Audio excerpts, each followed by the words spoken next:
ನೀವು ನೆಗೆಟಿವ್ ಹಾಕೋ ರೈಟ್ಸ್ ನಿಮ್ಗಿಲ್ಲ. ನನ್ನ ಹತ್ರ ಈಗಲೂ ಆ ಸೀರೆ ಇದೆ, ನಾನು ತೊಗೊಂಡಿದ್ದೀನಿ. ಎಷ್ಟೋ ಇನ್ಫ್ಲುಯೆನ್ಸರು ಟ್ಯಾಕ್ಸ್ ಪೇ ಮಾಡ್ತಾರೆ ಉರ್ಕೊಂಡು ನೆಗೆಟಿವ್ ಕಮೆಂಟ್. ಹಾಯ್ ಹಲೋ ಎಲ್ಲರಿಗೂ ನಮಸ್ತೆ, welcome back to my channel Suma Chetan vlogs. ನಾನು ರೀಸೆಂಟಾಗಿ ಒಂದು ಪೋಸ್ಟ್ ಹಾಕಿದೆ ಇನ್ಸ್ಟಾಗ್ರಾಮಲ್ಲಿ, ಅದಕ್ಕೆ 670K ಅಷ್ಟು ವ್ಯೂಸ್ ಬಂದಿದೆ. ಯಾಕೆ ಅಷ್ಟು ವ್ಯೂಸ್ ಬಂದಿದೆ ಅಂತ ನಂಗಂತೂ ನಿಜವಾಗ್ಲೂ ಗೊತ್ತಿಲ್ಲ. ಮಧುಗೌಡ ಅವ್ರ ಹೆಸರು ತೊಗೊಂಡಿದ್ದಕ್ಕೆ ಬಂತು ಅಥವಾ ಅದೇನೋ ಲಕ್ಕು ಅಂತ ಗೊತ್ತಿಲ್ಲ, ಬಟ್ ವ್ಯೂಸ್ ಬಂದಿದೆ. ಆ ವ್ಯೂಸ್ನ ನೋಡಿ ತಡ್ಕೊಳಕ್ಕಾಗದೆ ಎಷ್ಟೊಂದು ಜನ ಉರ್ಕೊಂಡು ನೆಗೆಟಿವ್ ಕಮೆಂಟ್ಸ್ ಹಾಕಿದ್ದಾರೆ. ಸೊ ಅದಕ್ಕೆ ರಿಪ್ಲೈ ಕೊಡೋಣ ಅಂತ ಬಂದಿದ್ದೀನಿ. ನೆಗೆಟಿವ್ ಕಮೆಂಟ್ಸ್ಗೂ ರಿಪ್ಲೈ ಆಯಿತು, ಮತ್ತು ಒಂದು ಹೆಣ್ಣಿನ ಬಗ್ಗೆ ಎಷ್ಟು ಹೇಟ್ರೇಟ್ ಅದ್ರ ಬಗ್ಗೆ ಒಂದು ಟಾಪಿಕ್ ಬಗ್ಗೆನೂ ಮಾತಾಡಬೇಕು ಅಂತ ಅಂದ್ಕೊಂಡಿದ್ದೀನಿ. ಸೊ ಹೆಣ್ಣಿಗೆ ಹೆಣ್ಣೆ ಶತ್ರು ಅನ್ನೋದನ್ನ ಎಷ್ಟೊಂದು ಜನ ಪ್ರೂವ್ ಮಾಡ್ತಾ ಇದ್ದಾರೆ, ಅದನ್ನ ಪದೇ ಪದೇ ಪ್ರೂವ್ ಮಾಡ್ತಾ ಇದ್ದಾರೆ. ನಾವು ಅಲ್ಲ ಅಂತ ನಾವು ಎಷ್ಟು ಅನ್ಕೊಳಕ್ ಹೋದ್ರು ಕೂಡ ಇಲ್ಲ, ಹೆಣ್ಣಿಗೆ ಹೆಣ್ಣೆ ಶತ್ರು ಅನ್ನೋದನ್ನ ಪದೇ ಪದೇ ಪ್ರೂವ್ ಮಾಡ್ತಾ ಇದ್ದಾರೆ. ಸೊ ಅದ್ರ ಬಗ್ಗೆನೂ ಮಾತಾಡಬೇಕಿತ್ತು. ಸೊ ಅದಕ್ಕೆ ಈ ವಿಡಿಯೋ ಮಾಡ್ತಾ ಇದ್ದೀನಿ. ಯಾರೆಲ್ಲ ನನ್ನ ಚಾನಲ್ ಹೊಸದಾಗಿ ನೋಡ್ತಾ ಇದ್ದೀರೋ ಸೊ ಅವರೆಲ್ಲ ನನ್ನ ಚಾನಲ್ನ ಸಬ್ಸ್ಕ್ರೈಬ್ ಮಾಡ್ಕೊಂಡು ಶೇರ್ ಮಾಡಿ, ಲೈಕ್ ಮಾಡಿ, ಕಮೆಂಟ್ ಮಾಡಿ, ನಿಮ್ಮ ಅಭಿಪ್ರಾಯನ ತಿಳಿಸಿ. ಇಷ್ಟ ಆದರೆ ಮಾತ್ರ ಸಬ್ಸ್ಕ್ರೈಬ್ ಮಾಡ್ಕೊಳ್ಳಿ, ಇಲ್ಲಾಂದರೆ ಫೋರ್ಸ್ ಇಲ್ಲ. ಏನಪ್ಪ ವಿಷಯ ಅಂತ ಅಂದರೆ, ನಾನು ರೀಸೆಂಟಾಗಿ ಮೀಶೋ ಈಗ ಆಲ್ರೆಡಿ ಒನ್ ಮಂತ್ 1.5 ಮಂತ್ ಆಯಿತು ನಾನು ಮೀಶೋ ಅಲ್ಲಿ ಇದು ಮಾಡ್ತಾ ಇದ್ದೀನಿ, ಪೋಸ್ಟು ವಿಡಿಯೋಸ್ ಎಲ್ಲ ಹಾಕ್ತಾ ಇದ್ದೀನಿ. ಮೀಶೋದು ಅಫಿಲಿಯೇಟಿಂಗ್ ಮಾರ್ಕೆಟ್ ಮಾಡ್ತಾ ಇದ್ದೀನಿ. ಸೊ ನಾನು ಪ್ರಾಡಕ್ಟ್ನ ತರಿಸ್ಕೊಂಡು ಅದ್ರ ಬಗ್ಗೆ ವಿಡಿಯೋ ಮಾಡಿ ರಿವ್ಯೂನ ಅದು ವಿಡಿಯೋದಲ್ಲಿ ಹೇಳಿ ಪೋಸ್ಟ್ ಮಾಡ್ತಕ್ಕಂಥದ್ದು ನನ್ನ ಒಂದು ಕೆಲಸ ಆಗಿದೆ.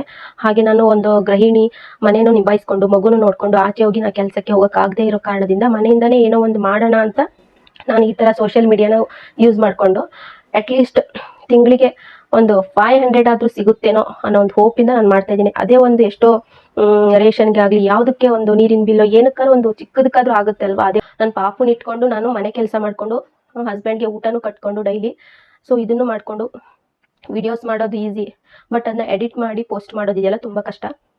ಇಷ್ಟೊಂದೆಲ್ಲ ಕಷ್ಟಪಟ್ಕೊಂಡು ನಾನು ಮಾಡ್ತಾ ಇದ್ದೀನಿ ಅಂದರೆ ಅದಕ್ಕೆ ಕಲ್ಲು ಹಾಕೋರು ತುಂಬ ಜನ. ಅದ್ರ ಬಗ್ಗೆ ಈಗ ಮಾತಾಡ್ತಿದ್ದೀನಿ, ಯಾಕಂದರೆ 600K ಮೇಲೆ ಹೋಗಿದೆ. Thank god. ಮಧುಗೌಡರಿಗೆ ಥ್ಯಾಂಕ್ಸ್ ಹೇಳಬೇಕು ಅಥವಾ ಇನ್ಸ್ಟಾಗ್ರಾಮ್ ಅವ್ರಿಗೆ ಥ್ಯಾಂಕ್ಸ್ ಹೇಳಬೇಕು ಗೊತ್ತಿಲ್ಲ, ಒಟ್ನಲ್ಲಿ ಇಬ್ರಿಗೂ ಥ್ಯಾಂಕ್ ಯು ಅಂತ ಹೇಳ್ತೀನಿ. ಅದಕ್ಕೆ ಎಷ್ಟೊಂದು ಕಮೆಂಟ್ಸು ಲಿಂಕ್ ಅಂತಲೇ ಪಾಪ ಕೇಳಿದ್ದಾರೆ ಎಷ್ಟೋ ಜನ.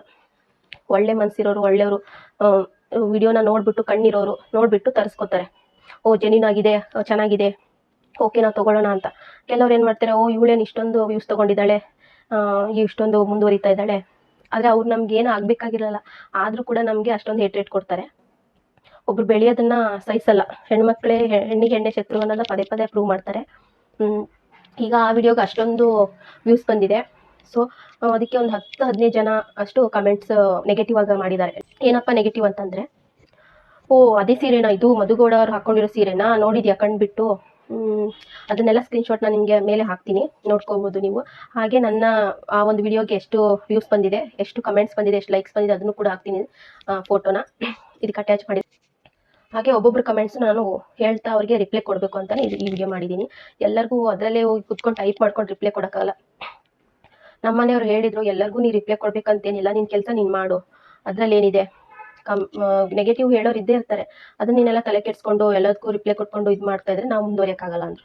ಸೊ ಓಕೆ, ಒಂದು ಸೋಷಿಯಲ್ ಮೀಡಿಯಾದಲ್ಲಿ ಇದ್ದೀವಿ ಅಂದರೆ ಹೇಟ್, ನೆಗೆಟಿವ್, ಪಾಸಿಟಿವ್ ಎಲ್ಲ ತೊಗೋಬೇಕು. ಆದರೆ ಎಲ್ಲಿತನ ಏನು ಮಾಡಿದ್ದೀವಿ ಅಂತ, ಏನು ಅಪರಾಧ ಮಾಡಿದ್ದೀವಿ ಅಂತ ನಾವು ಹೇಟ್ ಕಮೆಂಟ್ ನೆಗೆಟಿವ್ ಎಲ್ಲ ತೊಗೋಬೇಕು. ಈಗ ಒಬ್ಬನು ಬಿಸ್ನೆಸ್ ಮಾಡ್ತಾ ಇದ್ದಾನೆ, ಅವನು ಪ್ರಾಡಕ್ಟ್ ಜೆನ್ಯೂನ್ ಆಗಿದೆ, ಅವನು ಮಾರ್ತಿರತಕ್ಕಂಥ ವೇನು ಕರೆಕ್ಟ್ ಆಗಿದೆ ಅಂದಮೇಲೆ ಅವನು ಏಳಿಗೆನ ಸಹಿಸೋಕ್ಕಾಗದೆ ಅವ್ನ ಪ್ರಾಡಕ್ಟ್ ಬಗ್ಗೆ, ಅವನ ಅಂಗಡಿ ಬಗ್ಗೆ ಬ್ಯಾಡ್ ಆಗಿ ನೆಗೆಟಿವ್ ಆಗಿ ರಿವ್ಯೂ ಕೊಟ್ಟರೆ ಅವ್ನ ಬಿಸ್ನೆಸ್ ಏನಾಗುತ್ತೆ. ಸೊ ಅದೇ ರೀತಿ ನನ್ನ ನಾರ್ಮಲ್ ವಿಡಿಯೋಗೆ ನೀವು ಬಂದು ಕಮೆಂಟ್ಸ್ ಬ್ಯಾಡ್ ಕಮೆಂಟ್ಸ್ ಹಾಕಿ, ನನಗೇನು ಪ್ರಾಬ್ಲಮ್ ಇಲ್ಲ. ನಾನು ಮಾಡ್ತಿರಕ್ಕಂಥದ್ದು ಬಿಸ್ನೆಸ್ ರಿಲೇಟೆಡ್, ನನಗೆ ಅದರಿಂದ ಫೈನಾನ್ಷಿಯಲಿ ಹೆಲ್ಪ್ ಆಗೋಂಥ ವಿಡಿಯೋ. ನಿಮಗೆ ಬ್ಯಾಡ್ ಕಮೆಂಟ್ಸ್ ಹಾಕಬೇಕು, ನೆಗೆಟಿವ್ ಕಮೆಂಟ್ಸ್ ಹಾಕಬೇಕು ಅಂದರೆ ನನ್ನ ಪರ್ಸನಲ್ ವಿಡಿಯೋಸ್ ಇದಾವಲ್ವಾ, ನಾನು ರೀಲ್ಸ್ ಮಾಡಿರೋವು, ಅದಕ್ಕೆ ಹಾಕಿ, ಪರವಾಗಿಲ್ಲ, ನಾನೇನು ತಲೆ ಕೆಡಿಸ್ಕೊಳ್ಳಲ್ಲ. ಈಗ ಒಂದು ಪ್ರಾಡಕ್ಟ್ ಬಗ್ಗೆ ನಾನು ಹೇಳಿದ್ದೀನಿ ಅಂದರೆ, ತೋರಿಸಿದ್ದೀನಿ ಅಂದರೆ ಅದ್ರ ಬಗ್ಗೆ ನೀವು ಬ್ಯಾಡ್ ಕಮೆಂಟ್ಸ್ ಹಾಕೋ ರೈಟ್ಸ್ ಯಾವುದೂ ಇಲ್ಲ, ನೆಗೆಟಿವ್ ಹಾಕೋಂಥ ರೈಟ್ಸ್ ಯಾವುದೂ ಇಲ್ಲ. ನೀವು ತೊಗೊಂಡು ಅದರಿಂದ ನೀವು ಲಾಸ್ ಅನುಭವಿಸಿದ್ರೆ, ನೀವು ಅದರಿಂದ ಏನಾದರೂ ಫೇಸ್ ಮಾಡಿದರೆ ನೀವು ನೆಗೆಟಿವ್ ಹಾಕಬೇಕು. ನೀವೇನು ತೊಗೊಂಡೇ ಇಲ್ಲ, ಅದರಿಂದ ಲಾಸೇ ಅನುಭವಿಸಿಲ್ಲ ಅಂದಮೇಲೆ ನೀವು ನೆಗೆಟಿವ್ ಹಾಕೋ ರೈಟ್ಸ್ ನಿಮಗಿಲ್ಲ. ಅಷ್ಟೊಂದು ಕಷ್ಟಪಟ್ಕೊಂಡು ನಾವು ಯಾಕೆ ಮಾಡ್ತಾ ಇದ್ದೀವಿ, ಮಗು ಇದೆ, ಸಂಸಾರ ಇದೆ, ಕೆಲಸ ಮಾಡ್ಕೊಂಡು ಹೋಗಬೇಕು, ಮನೇಲಿ ಮಗುನೆಲ್ಲ ತೂರಿಸ್ಕೊಂಡು ಅದರಲ್ಲಿ ಇದನ್ನು ಮಾಡಬೇಕು ಅಂದರೆ ನಮಗೇನು ಹುಚ್ಚ? ಇಷ್ಟೆಲ್ಲ ಮಾಡಿ ವಿಡಿಯೋ ಮಾಡಿ ಹಾಕಿದಾಗ ಅದರಿಂದ ನೆಗೆಟಿವ್ ಕಮೆಂಟ್ಸ್ ತೊಗೊಂಡು ನಾಳೆ ಅದನ್ನು ಮುಂದುವರಿದಂಗೆ ನಮಗೂ ಅದರಲ್ಲಿ ದುಡ್ಡು ಬರೋದು ಸ್ಟಾಪ್ ಆದರೆ ನಾನು ಇಷ್ಟು ಮಾಡಿ ಏನು ಉಪಯೋಗ ಅಲ್ವಾ? ಇಷ್ಟು ನಂದು ಟೈಮು ಇಲ್ಲಿ ಇನ್ವೆಸ್ಟ್ ಮಾಡಿ ನನ್ನ ನಿದ್ದೆ ಎಲ್ಲ ಕೆಡಿಸ್ಕೊಂಡು ಮಾಡಿ ಏನು ಯೂಸು? ಈಗ ಮೀಶೋದವರು, ಈಗ ನೀವು ನೆಗೆಟಿವ್ ಕಮೆಂಟ್ಸ್ಗೆ ರಿಪ್ಲೈ ಮಾಡೋದೇನು ಅವಶ್ಯಕತೆ ಇಲ್ಲ ಅಂತೀರಾ, ಒಪ್ಕೋತೀನಿ. ಈಗ ಮೀಶೋದವ್ರಿಗೆ ಕೆಲವೊಬ್ಬರೆಲ್ಲ ಹೋಗಿ ಈ ಥರ ನೆಗೆಟಿವ್ ಕಮೆಂಟ್ಸ್ ಮಾಡೋರೆ, ಕೆಲವ್ರು ಹೋಗಿ ರಾಂಗ್ ಐಟಮ್ಸ್ ತೋರಿಸ್ತಾ ಇದ್ದಾರೆ ವಿಡಿಯೋದಲ್ಲಿ, ಆ ಥರ ಈ ಥರ ಅಂತ ಹೋಗಿ ಇದು ಮಾಡ್ತಾರೆ, ಅದೇ ಪ್ರಾಡಕ್ಟ್ಗೆ ಹೋಗಿ ನನ್ನ ಲಿಂಕ್ ಥ್ರೂ, ಅವಾಗ ನನಗೆ ಅದು ಮೀಶೋಯಿಂದ ನನಗೆ ಇದು ಬರುತ್ತೆ. ಅವಾಗ ಅದಕ್ಕೆ ಕಮಿಷನ್ ಜನರೇಟ್ ಆಗಲ್ಲ. ಅವಾಗ ನಾನು ಇಷ್ಟೊಂದು ಮಾಡಿ ಏನು ಉಪಯೋಗ, ಕಮಿಷನ್ನೇ ಬಂದಿಲ್ಲ ಅಂದರೆ. ಈಗ ಯಾರಾದರೂ ಒಬ್ರು ವ್ಯಾಪಾರಿ ಲಾಭ ಇಲ್ಲದೆ ವ್ಯಾಪಾರ ಮಾಡ್ತಾನ? ಒಂದು ಮನುಷ್ಯ ಲಾಭ ಇಲ್ಲದೇನೆ ಒಬ್ಬರನ್ನ ಮಾತಾಡ್ಸಲ್ಲ. ಅಂಥದ್ರಲ್ಲಿ ನಾವು ಇಷ್ಟೊಂದೆಲ್ಲ ಹರ್ಕೊಂಡು ಕಿರ್ಚ್ಕೊಂಡು ಮಾಡಿ ಏನು ಉಪಯೋಗ ಬಂತು? ಸೊ ಅದಕ್ಕೋಸ್ಕರ ನಾನು ರಿಪ್ಲೈ ಕೊಡಬೇಕು ಅಂತ ಈ ವಿಡಿಯೋ ಮಾಡ್ತಾ ಇದ್ದೀನಿ. ಎಷ್ಟೊಂದು ಜನ ಪಾಪ ಲಿಂಕ್ ಅಂತಾನೆ ಕೇಳಿದ್ದಾರೆ. ಒಂದು 10% ಜನ, 10% ಅನ್ನೋಕ್ಕೂ ಆಗಲ್ಲ, ಒಂದು 10-15 ಜನ ನೆಗೆಟಿವ್ ಆಗಿ ಕಮೆಂಟ್ ಮಾಡಿದ್ದಾರೆ. ಹೋಗಿ ನೋಡಿದ್ಯಾ ಸೀರೆನಾ, 3 ಲಕ್ಷ ಸೀರೆ, 7 ಲಕ್ಷ ಸೀರೆ, 3 ಅಲ್ಲ 7 ಅಲ್ಲ 1 ಕೋಟಿ ಸೀರೆ ತಗೊಳ್ಳಿ, ನಮ್ಗೇನು ಅದರಿಂದ ಇದು ಇಲ್ಲ. ಯಾಕಂದ್ರೆ ನಾವು ಮಿಡಲ್ ಕ್ಲಾಸ್ ಜನ, ನಮಗೆ ಅಷ್ಟು ತಗೊಳ್ಳೋ ಯೋಗ್ಯತೆ ಇಲ್ಲ. ನಾವು ಅದಕ್ಕೆ ಮೀಶೋದಲ್ಲಿ ತಗೋತಿದ್ದೀವಿ. ಈಗ ಒಂದು ಪ್ರಾಡಕ್ಟು ಇದೆ ಅಂದ್ರೆ ಅದು ಲಕ್ಷ ಇರುತ್ತೆ, ಅದನ್ನೇ ನಾವು ತಗೋಬೇಕಂತ ಏನು ರೂಲ್ಸ್ ಇಲ್ಲ. ಆ ರೂಲ್ಸ್ ಅನ್ನೋಕ್ಕಿಂತ ನಮ್ಮ ಹತ್ರ ಅಷ್ಟು ದುಡ್ಡು ಇರಲ್ಲ. ಸೊ ನಾವೇನು ಮಾಡಿ ಇನ್ಸ್ಟೆಡ್ ಅದಕ್ಕೆ ಯಾವ್ದು ಹೋಲುತ್ತೆ ಅದೇ ಥರ ಅಂತ ನೋಡಿ ನಾವು ತಗೊಳ್ಬೇಕಾಗುತ್ತೆ. ಈ ಸೀರೆ ಅದಕ್ಕೆ ಹೋಲ್ತು, ನಾನು ಅದಕ್ಕೆ ಪರ್ಚೇಸ್ ಮಾಡಿ ನಾನು ವಿಡಿಯೋ ಮಾಡಿ ಹಾಕಿದ್ದೀನಿ. ನನ್ನ ಹತ್ರ ಈಗಲೂ ಆ ಸೀರೆ ಇದೆ, ನಾನು ತೊಗೊಂಡಿದ್ದೀನಿ. ಜೆನ್ಯೂನ್ ಆಗಿ ನಾನು ಇದ್ರ ಬಗ್ಗೆ ರಿವ್ಯೂ ಕೊಟ್ಟಿದ್ದೀನಿ, ನೋಡ್ತಾ ಇರ್ಬೋದು ನೀವು. ಸೀರೆ ಒಬ್ಳು ಕಮೆಂಟ್ ಹಾಕಿದ್ದಾಳೆ, ಏನು ಪಳಪಳ ಹೊಳಿತಾ ಇದೆ, ಲಾಸ್ ಆಗಿದೆ ಏನೋ ಅಂತ. ಲಾಸ್ ಆಗಿದೆ ನಿಮಗೆ ಮನಿ ಅಂತ. ಪಳಪಳ ಹೊಳಿತಾ ಇದ್ರೆ ಅದರಿಂದ ಏನು ಪ್ರಾಬ್ಲಮ್ಮು? ಬಾರ್ಡರ್ ಹೊಳಿತಾ ಇದೆ, ಅದರಿಂದ ಏನು ಪ್ರಾಬ್ಲಮ್ ಆಗುತ್ತೆ? ಜರಿ ಸೀರೆಗಳು ಹೊಳೆಯುತ್ತೆ, ಹಾಗೆ ಸುಮ್ಮನೆ ಡಲ್ ಆಗಿರೋಕ್ಕಾಗತ್ತಾ ಜರಿ ಸೀರೆಗಳು? ಏನು ಲಾಜಿಕ್ ಇಲ್ಲದೆ ಮಾತಾಡ್ತೀರಾ ಗುರು? ಸೊ ನಾನು 750 ಕೊಟ್ಟು ತೊಗೊಂಡಿದ್ದೀನಿ ಅಂದರೆ ನಾನೇನು ಹುಚ್ಚಿನ, ನಾನು ದಡ್ಡಿನ? ನಾನು ಇದನ್ನ ರಿಟರ್ನ್ ಹಾಕ್ಬೋದಿತ್ತು ಮೀಶೋದವರಿಗೆ. ಅಂದರೆ ನಂದು ರಿವ್ಯೂ ಕೊಟ್ಟಾಯ್ತು, ವಿಡಿಯೋ ಮಾಡಾಯ್ತು, ಅದರಿಂದ ವ್ಯೂಸು ಬಂದಾಯ್ತು. ಇದು ರಿಟರ್ನ್ ಹಾಕ್ಬೋದಿತ್ತು, ಅದನ್ನ ನಾನು ಯಾಕೆ ರಿಟರ್ನ್ ಹಾಕಿಲ್ಲ? ಇದು ಚೆನ್ನಾಗಿದೆ ಅಂತ ನಾನು ಇಟ್ಕೊಂಡು, ನಾನು ತುಂಬ ಪರ್ಸ್ನಲ್ ಇಷ್ಟ ಆಗಿದೆ ಅಂತ ನಾನು ಇಟ್ಕೊಂಡಿದ್ದೀನಿ. ನನಗೆ ಇಷ್ಟ ಆಗಿದೆ ಅಂತ ಎಲ್ಲರಿಗೂ ಇಷ್ಟ ಆಗ್ಬೇಕಂತ ಏನು ಇದು ಇಲ್ಲ, ಅದನ್ನು ನಾನು ಹೇಳ್ತೀನಿ. ಸೊ ನೀವು ಫಸ್ಟು ಪ್ರಾಡಕ್ಟ್ನ ತರಿಸ್ಕೊಂಡು ಅದು ಹೇಗಿದೆ ಅದನ್ನ ನೋಡಿಬಿಟ್ಟು ನೀವು ಚೆನ್ನಾಗಿದ್ದರೆ ಇಟ್ಕೊಳ್ಳಿ, ಇಷ್ಟ ಆದರೆ ಇಟ್ಕೊಳ್ಳಿ. ಬೇಡ ನಂಗೆ ಇಷ್ಟ ಇಲ್ಲ, ಚೆನ್ನಾಗಿಲ್ಲ ಅಂದರೆ ರಿಟರ್ನ್ ಆಪ್ಷನ್ ಇದೆ ಗುರು, ರಿಟರ್ನ್ ಹಾಕಿ, ರಿಫಂಡ್ ಆಗುತ್ತೆ ದುಡ್ಡು. ಅದು ಬಿಟ್ಟು ಬ್ಯಾಡ್ ಕಮೆಂಟ್ಸ್ ಹಾಕೋದು, ನೆಗೆಟಿವ್ ಆಗಿ ಪೋರ್ಟ್ರೇ ಮಾಡೋದೆಲ್ಲ ಮಾಡೋಕ್ಕೆ ಹೋಗಬೇಡಿ. ಸ್ವತಃ ಮಧುಗೌಡವ್ರಿಗೆ ಪ್ರಾಬ್ಲಮ್ ಇಲ್ಲ ಅಂದಮೇಲೆ ನಿಮ್ಗೆ ಏನಕ್ಕೆ ಪ್ರಾಬ್ಲಮ್ಮು? ಅದರಲ್ಲೂ ನಾನು ಹಾಕ್ಬಿಟ್ಟು ಪಿನ್ ಮಾಡಿದ್ದೀನಿ. ಮಧುಗೌಡರ್ ಸೀರೆನೇ ಬೇರೆ, ನಾನು ರಿವ್ಯೂ ಕೊಡ್ತಿರೋ ಸೀರೆನೇ ಬೇರೆ. ಅವ್ರದ್ದು ಇಷ್ಟು ಲಕ್ಷದ ಸೀರೆ, ಅವ್ರ ಸೀರೆಯಲ್ಲಿ ಸ್ಟೋನ್ಸು, ಪರ್ಲ್ಸು ಎಲ್ಲ ಥರನೂ ಡಿಸೈನ್ ಮಾಡಿರ್ತಾರೆ. ಅದಕ್ಕೋಸ್ಕರ ಅವ್ರು ಲಕ್ಷ ಕೊಟ್ಟು ತೊಗೊಂಡಿರ್ತಾರೆ. ಈಗ ಈ ಸೀರೆಗೂ ನಾವು ಬಾರ್ಡ್ರಲ್ಲೆಲ್ಲ ಸ್ಟೋನು, ಪರ್ಲ್ ಎಲ್ಲ ವರ್ಕ್ ಮಾಡಿದರೆ ಇದನ್ನು ಚೆನ್ನಾಗಿ ಕಾಣಿಸುತ್ತೆ. ಇದು ವರ್ತ್ ಕಾಸ್ಟ್ಲಿನೇ ಆಗುತ್ತೆ ಅಲ್ವಾ? ತೊಗೊಳಕ್ಕೆ ನಿಮ್ಗೆ ಇಷ್ಟ ಇದ್ದರೆ ತೊಗೊಳ್ಬೋದು, ಕಷ್ಟ ಆದರೆ ಸ್ಕ್ರೋಲ್ ಮಾಡಬೇಕು, ಅದು ಬಿಟ್ಟು ನೆಗೆಟಿವ್ ಹಾಕೋದಲ್ಲ. ಆಮೇಲೆ ಮಧುಗೌಡರ ಬಗ್ಗೆನೂ ಪಾಪ ಮಾತಾಡಿದ್ದಾರೆ. ಪ್ರೆಗ್ನೆಂಟ್ ಹೆಣ್ಮಗಳು ಅನ್ನೋ ಅದು ಯಾಕಷ್ಟು ಹೇಟ್ರೇಟು ನಿಮಗೆ? ಅವ್ರ ಬಗ್ಗೆ ಅಷ್ಟು ಹೇಟ್ ಇದ್ರೆ ಅವ್ರ ಬಗ್ಗೆ ಒಂದೇ ಒಂದು ವರ್ಡ್ ಮಾತಾಡಕ್ಕೆ ಹೋಗ್ಬೇಡ, ಅವ್ರ ಹೆಸರೇ ತೆಗಿಬೇಡಿ. ನಿಮ್ಗೆ ಅವ್ರು ಅಷ್ಟು ಹೇಟ್ ಅನ್ಸಿದ್ರೆ ಅವ್ರ ಹೆಸರೇ ತೆಗಿಬೇಡಿ, ಎಲ್ಲೂ ಮಾತಾಡಕ್ಕೆ ಹೋಗ್ಬೇಡಿ, ಅವ್ರನ್ನ ಅವಾಯ್ಡ್ ಮಾಡ್ಬಿಡಿ. ಈಗ ನಮಗೆ ಒಬ್ರು ಬರಲ್ಲಪ್ಪ ಅಂದ್ರೆ ಅವ್ರ ಕಡೆ ನಾವು ನೋಡ್ಲೂಬಾರ್ದು, ಅವ್ರನ್ನ ಬಗ್ಗೆ ಮಾತಾಡ್ಲೂಬಾರ್ದು, ಅದು ಬೆಸ್ಟು. ಅದು ಬಿಟ್ಟು ನೀನು ಅವ್ರನ್ನ ಹೇಟ್ ಮಾಡ್ತಾ ಇದೀಯ ಅಂದ್ರೆ ಅವ್ರು ಆಗಲ್ಲ ಅಂದ್ರೆ ಅವ್ರ ಬಗ್ಗೆ ಬರೀ ನೆಗೆಟಿವ್ ಆಗಿ ಮಾತಾಡೋದು, ಎಲ್ಲರ ಹತ್ರ ಸ್ಪ್ರೆಡ್ ಮಾಡೋದು ಅವ್ರ ಬಗ್ಗೆ ನೆಗೆಟಿವ್ನ, ಅದೆಲ್ಲ ಒಳ್ಳೇದಲ್ಲ. ಯಾಕಂದ್ರೆ ಕರ್ಮ ರಿಟರ್ನ್ಸ್ ಅಂತಾರೆ. ನೀನು ಒಬ್ಬರ ಬಗ್ಗೆ ಕೆಟ್ಟದಾಗಿ ನೀನು ಇವತ್ತು ಹೇಳ್ತಾ ಇದ್ದೆ, ನಿನ್ಗೂ ನಾಳೆ 10 ಜನ ಇರ್ತಾರೆ ಹೇಳೋರು, ನಿನ್ನ ಬಗ್ಗೆನೂ ನೆಗೆಟಿವ್ ಸ್ಪ್ರೆಡ್ ಆಗೋದು ಒಂದಿನ ಬಂದೇ ಬರುತ್ತೆ. ಸೊ ಆದಷ್ಟು ನಾವು ಒಬ್ಬರಿಗೆ ಒಳ್ಳೇದನ್ನ ಬಯಸ್ಬೇಕು, ಕೆಟ್ಟದ್ ಮಾತ್ರ ಬಯಸ್ಬಾರ್ದು. ಒಳ್ಳೇದು ಬಯಸಕ್ಕಾಗಿಲ್ಲ ಅಂದ್ರೂ ಕೂಡ ಮಾತಾಡಬಾರ್ದು, ಅವ್ರ ಬಗ್ಗೆ ಮಾತಾಡಕ್ಕೆ ಹೋಗ್ಬಾರ್ದು, ಬಿಟ್ಬಿಡ್ಬೇಕು. ದೇವ್ರು ನೋಡ್ಕೊತಾನೆ, ಅವ್ರೇನೋ ಕೆಟ್ಟದ್ ಮಾಡಿದ್ರೆ ಒಳ್ಳೇದ್ ಮಾಡಿದ್ರೆ ದೇವ್ರು ನೋಡ್ಕೊತಾನಂತೆ ಬಿಟ್ಬಿಡ್ಬೇಕು, ದೇವ್ರ ಮೇಲೆ ಭಾರ ಹಾಕಿ. ಅದ್ಬಿಟ್ಟು ನಾವೇ ದೇವ್ರನ್ನ ಹತ್ರ ಅವಳಂಗೆ ಅವಳಂಗ್ ಮಾಡ್ತಿದ್ಲಿ, ಅವಳು ಕಷ್ಟಪಟ್ಟು ದುಡಿದು ತಗೊಂಡಿಲ್ಲ, ಬೆವ್ರು ಸುರಿಸಿ ದುಡ್ದು ಸೀರೆ ತಗೊಂಡಿಲ್ಲ ಅಂತ ಕಮೆಂಟ್ಸ್ ಹಾಕಿದಿರಲ್ವಾ? ಬೆವ್ರು ಸುರಿಸಿ ದುಡಿದ್ರೆ ಮಾತ್ರ ಕೆಲಸ, ಮೈಂಡ್ಗೆ ನಾವು ಕೆಲಸ ಕೊಟ್ಟು ಸ್ಟ್ರೆಸ್ ಕೊಟ್ಟು ನಾವು ಮಾಡೋಂಥ ಕೆಲಸ ಅಲ್ಲ. ಓಕೆ, ನಿಮಗೆ ಏನು ಹೇಳೋದು, ಇನ್ನೂ ಅಪ್ಡೇಟ್ ಆಗಿಲ್ಲ. ಎಷ್ಟೊಂದು ಜನ ಇನ್ನೂ ಅಪ್ಡೇಟ್ ಆಗಿಲ್ಲ. ಸೋಷಿಯಲ್ ಮೀಡಿಯಾ ಈಗ ಅಫಿಷಿಯಲ್ ಆಗಿ ಗೌರ್ಮೆಂಟ್ ಅವರೇ ಎಷ್ಟೊಂದು ಅಪ್ಡೇಟ್ಗಳೆಲ್ಲ ಅಪ್ಡೇಟ್ ಆಗಿದೆ, ಗೌರ್ಮೆಂಟೇ ಅಪ್ಡೇಟ್ ಆಗಿದೆ, ಜನ ಅಪ್ಡೇಟ್ ಆಗ್ತಾ ಇಲ್ಲ. ಇನ್ನು ಮುಂದಕ್ಕೆ ಏನೇನೋ ಸ್ಕೀಮ್ಸ್ಗಳು ತರ್ತಾ ಇದ್ದಾರೆ ಗೌರ್ಮೆಂಟ್ ಅವರು, ಸೋಷಿಯಲ್ ಮೀಡಿಯಾ ಇನ್ಫ್ಲೂಯೆನ್ಸರ್ಗೆ, ತುಂಬ ಜನಕ್ಕೆ. ಸೋಷಿಯಲ್ ಮೀಡಿಯಾ ಅನ್ನೋದು ಒಂದು ಪ್ಲಾಟ್ಫಾರ್ಮ್ನ ಒಂದು ರೇಂಜಿಗೆ ತೊಗೊಂಡು ಹೋಗ್ಬೇಕು ಅನ್ನೋದನ್ನೆಲ್ಲ ಇನ್ನೂ ಮಾಡ್ತಾ ಇದ್ದಾರೆ. ಕೆಲವೊಂದೆಲ್ಲ ಜಾರಿಗೆ ತಂದಿದ್ದಾರೆ ಕೆಲವೊಂದು ರಾಜ್ಯದಲ್ಲಿ. ಆ ಗೌರ್ಮೆಂಟ್ ಬಗ್ಗೆ ಅವಾಗವಾಗ ಅಪ್ಡೇಟ್ ಕೊಡ್ತಾ ಇದ್ರೆ ಇಷ್ಟು ಯೂಸ್ ಹೋದರೆ ಇಷ್ಟು ಸಾವಿರ ಅಂತಾನು ಫಿಕ್ಸ್ ಮಾಡಿದ್ದಾರೆ ಇನ್ಫ್ಲೂಯೆನ್ಸರ್ಗೆ. ನಿಮ್ಗೆ ಯಾಕೆ ನೀವು ಯಾಕೆ ಇನ್ನೂ ಅಪ್ಡೇಟ್ ಆಗಿಲ್ಲ ಅಂತ ಗೊತ್ತಿಲ್ಲ. ಮಧುಗೌಡರು ಅವರು ಈಗ ಒಂದು ಮಾತು ಹೇಳ್ತೀನಿ, ಅವರು ಡೈಲಿ ಲೈಫ್ ಸ್ಟೈಲು, ಅವರ ಡೈಲಿ ರುಟೀನು, ಅವ್ರು ಏನು ಅಚೀವ್ಮೆಂಟ್ ಮಾಡ್ತಾ ಇದ್ದಾರೆ, ಅವ್ರು ಏನು ತೊಗೋತಾ ಇದ್ದಾರೆ, ಅವ್ರು ಏನು ಮಾಡಕ್ಕೆ ಹೊರಟಿದ್ದಾರೆ, ಅವ್ರು ಏನು ಮಾಡ್ತಾ ಇದ್ದಾರೆ ಅನ್ನೋದನ್ನ ಅವರು ಡೈಲಿ ವ್ಲಾಗಲ್ಲಿ ತೋರಿಸೋದ್ರಿಂದ ಏನು ಅಪರಾಧ, ಏನು ಕ್ರೈಮು? ಅವರು ಈಗ ಯೂಟ್ಯೂಬ್ ಅನ್ನೋದೇ ಅಫಿಷಿಯಲ್ಲು, ಅದರಲ್ಲಿ ಇನ್ಕಮ್ ಬರೋದು ಅಫಿಷಿಯಲ್ಲು. ಇದರಲ್ಲಿ ಅವ್ರು ಏನು ಇಲ್ಲಿಗಲ್ ಆಗಿ ಏನು ಮಾಡ್ತಾ ಇದ್ದಾರೆ ಹೇಳಿ? ಇಲ್ಲಿಗಲ್ ಆಗಿ ಮಾಡ್ತಾ ಇರೋದಕ್ಕಂತ ಕೆಲಸ ಆಗಿದ್ರೆ ನೀವು ಅದ್ರ ಬಗ್ಗೆ ನೀವು 100 ಅಲ್ಲ 1000 ಅಲ್ಲ ಕೋಟಿ ಬೇಕಾದ್ರೆ ಮಾತಾಡಿ ಟ್ರೋಲ್ ಮಾಡಿ, ಅದಕ್ಕೆ ಎರಡನೇ ಮಾತೇ ಇಲ್ಲ.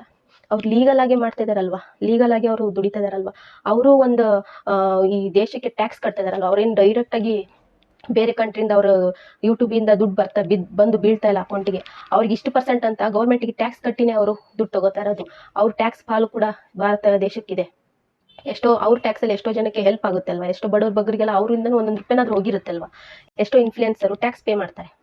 ಬಿಡಿ, ವಿಷಯ ಎಲ್ಲೆಲ್ಲೋ ಹೋಯ್ತು, ಏನೋ ಹೇಳಕ್ ಹೋಗಿ ಸೋಷಿಯಲ್ ಮೀಡಿಯಾ ಪಾಠ ಹೇಳಂಗಾಯ್ತು. ಅದು ಬಿಟ್ಟಾಕಿ ಈಗ ಕಮೆಂಟ್ಸ್ಗೆ, ನೆಗೆಟಿವ್ ಕಮೆಂಟ್ಸ್ಗೆ ರಿಪ್ಲೈ ಕೊಡೋ ಸಮಯ. ಒಂದೊಂದೇ ಕಮೆಂಟ್ಸ್ ಓದಿ ನಿಮಗೆ ಇಲ್ಲಿ ಮೇಲೆ ಪ್ಲೇ ಮಾಡ್ತೀನಿ, ಓದ್ಬಿಟ್ಟು ಹೇಳ್ತೀನಿ ಯಾವ್ಯಾವ ಥರ ಕಮೆಂಟ್ಸ್ ಮಾಡಿದ್ದಾರೆ ಅಂತ. ಲಾಜಿಕ್ ಇಲ್ಲ, ತಲೆಯಲ್ಲಿ ಬುದ್ಧಿ ಇದೆಯೋ ಏನಿದೆಯೋ ಗೊತ್ತಿಲ್ಲ. ವಿಡಿಯೋದಲ್ಲಿ ತೋರಿಸ್ತಕ್ಕಂಥ ಸೀರೆ ನೋಡ್ತಾ ಇದ್ದಾರೆ, ನೋಡ್ಬಿಟ್ಟು ಅವರಿಗೆ ತಗೋಬೇಕು ಅನ್ಸಿದ್ರೆ ಮಾತ್ರ ತಗೋಬೇಕು, ಇಲ್ಲ ಅಂದ್ರೆ ಬಿಟ್ಟಾಕ್ಬೇಕು. ಅಟ್ಲೀಸ್ಟ್ ನೋಡೋಣ ಅಂತ ತರಿಸ್ಕೊಂಡು ಚೆನ್ನಾಗಿದೆ ಇಟ್ಕೋಬೇಕು, ಇಲ್ಲಾಂದ್ರೆ ರಿಟರ್ನ್ ಹಾಕ್ಬೇಕು. ಅದ್ಬಿಟ್ಟು ನೆಗೆಟಿವ್ ಹಾಕೋದ್ರಿಂದ ಏನ್ ಸಿಗುತ್ತೆ ನಿಮ್ಗೆಲ್ಲ? ಒಬ್ರು ಬಿಸ್ನೆಸ್ ಹಾಳು ಮಾಡೋದ್ರಿಂದ ನಿಮ್ಗೆಲ್ಲ ಏನ್ ಸಿಗುತ್ತೆ? ಸೊ ಈಗ ಒಂದೊಂದೇ ಕಮೆಂಟ್ಸ್ ಓದ್ತಾ ಹೋಗ್ತೀನಿ, ಅವ್ರಿಗೆ ರಿಪ್ಲೈ ಕೊಟ್ಟಿದ್ದೀನಿ ಆಲ್ರೆಡಿ. ಎಷ್ಟಾಗುತ್ತೋ ಅಷ್ಟು ರಿಪ್ಲೈ ಕೊಟ್ಟಿದ್ದೀನಿ ಅದರಲ್ಲೇ. ಈಗ ಅದಕ್ಕೆ ವಿಡಿಯೋ ಮಾಡೋಣ, ಒಂದು ಲಾಂಗ್ ಆಗಿ ವಿಡಿಯೋ ಮಾಡಿ ಎಲ್ಲರಿಗೂ ರಿಪ್ಲೈ ಕೊಟ್ಬಿಡೋಣ. ಒಂದು ಅವೇರ್ನೆಸ್ ತರ ನಾನು ಹೇಳ್ತಾ ಇರೋದು. ಪಾಪ ಮಧುಗೌಡ ಅವರು ಪ್ರೆಗ್ನೆಂಟ್ ಇದ್ದಾರೆ. ಎಲ್ಲರಿಗೂ ಎಲ್ಲ ಬಾಡಿ ಸ್ಟ್ರೆಂತು, ವೀಕ್ನೆಸ್ಸು, ಇದು ಏನಂತಾರೆ ಕೆಪಾಸಿಟಿ ಎಲ್ಲ ಹೆಂಗಸ್ರದ್ದು ಒಂದೇ ಇರಲ್ಲ.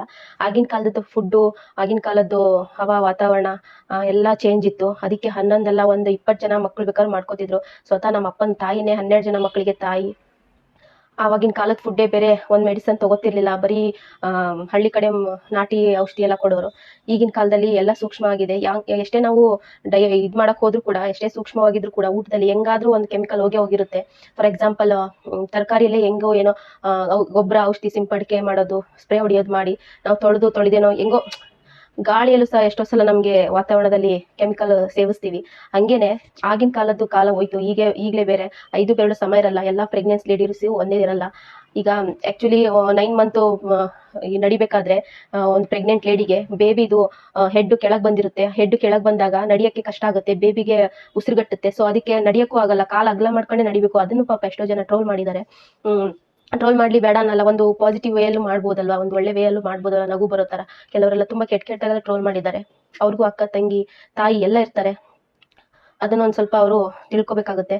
ಎಲ್ಲ ಹೆಣ್ಮಕ್ಳು ಸೇಮ್ ಇರಲ್ಲ, ಎಲ್ಲರೂ ಪ್ರೆಗ್ನೆನ್ಸಿ ಜರ್ನಿ ಸೇಮ್ ಇರಲ್ಲ. ಈಗ ನಾನೇ ಅಡ್ಮಿಟ್ ಆದಾಗ ನನ್ನ ಪಕ್ಕದಲ್ಲಿ ಇರೋ ಒಬ್ಳು ಹುಡುಗಿ ಪಾಪ, ಅಕ್ಕ ನಾನು ಎಷ್ಟೊಂದು ಕೆಲಸ ಮಾಡ್ತಿದ್ದೆ, 1 ನಿಮಿಷನೂ ಕುತ್ಕೋತಾ ಇರ್ಲಿಲ್ಲ, ತುಂಬಾ ಕೆಲಸ ಮಾಡ್ತಿದ್ದೆ, ಆದ್ರೂ ನನಗೆ ಸಿಸರೇನೆ ಆಯ್ತು ಅಂತ ಅಂದ್ಲು. ಇನ್ನೊಬ್ರು ಅಲ್ಲಿ ಯಾರೋ ಪಕ್ಕದ ಬೆಡ್, ನಾನು ಏನು ಕೆಲಸನೇ ಮಾಡಿಲ್ಲ, ಏನೋ ಒಂದು ಚೊಂಬ್ ತೆಗೆದು ಇತ್ತಾಗ ಒಂದು ಚೊಂಬ್ ಬಿಟ್ಟಿಲ್ಲ, ಆದ್ರೂ ಕೂಡ ನಂಗೆ ನಾರ್ಮಲ್ ಆಯ್ತು ಅಂತ ಹೇಳ್ತಾ ಇದ್ರು ಅಲ್ಲಿ. ಹಂಗೆ ಎಲ್ಲರಿಗೂ ಎಲ್ಲ ಸೇಮ್ ಇರಲ್ಲ. ಒಬ್ಬೊಬ್ರು ಪೆಲ್ವಿಕ್ಕು ಚಿಕ್ಕದಾಗಿರುತ್ತೆ, ಒಬ್ಬೊಬ್ರು ಪೆಲ್ವಿಕ್ಕು ದೊಡ್ಡದಾಗಿರುತ್ತೆ. ಕೆಲವ್ರ ಪೆಲ್ವಿಕ್ಕು ಡೆಲಿವರಿ ಟೈಮಲ್ಲಿ ಎಕ್ಸ್ಪಾಂಡ್ ಆಗುತ್ತೆ. ಅವಾಗ 10 ಸೆಂಟಿಮೀಟರ್ ಪೆಲ್ವಿಕ್ ಅಲ್ಲಿ ಎಕ್ಸ್ಪೆಂಡ್ ಆದ್ರೆ ಮಾತ್ರ ಮಗು ಆಚೆ ತೆಗಿಯಕ್ ಸಾಧ್ಯ, ಇಲ್ಲ ಅಂದ್ರೆ ಕುಯ್ಲೇಬೇಕಾಗುತ್ತೆ. ಒಂದೇ ಒಂದು ಇಂಜೆಕ್ಷನ್ಗೆ ಎಷ್ಟೊಂದ್ ಜನ ಅಂತ ಚೀರ್ತಾರೆ. ಅಂತದ್ರಲ್ಲಿ ಇಷ್ಟು ಉದ್ದ ನಾವು ಕುಯ್ಸ್ಕೋಬೇಕಲ್ವಾ ಒಂದು ಸಿಸರೇನ್. ಅದು ಸಿಸರೇನು ನಾರ್ಮಲ್ ಎಲ್ಲ ಎರಡರಲ್ಲೂ ಕಷ್ಟ ಇದೆ, ಯಾವ್ದು ಈಸಿ ಅಲ್ಲ.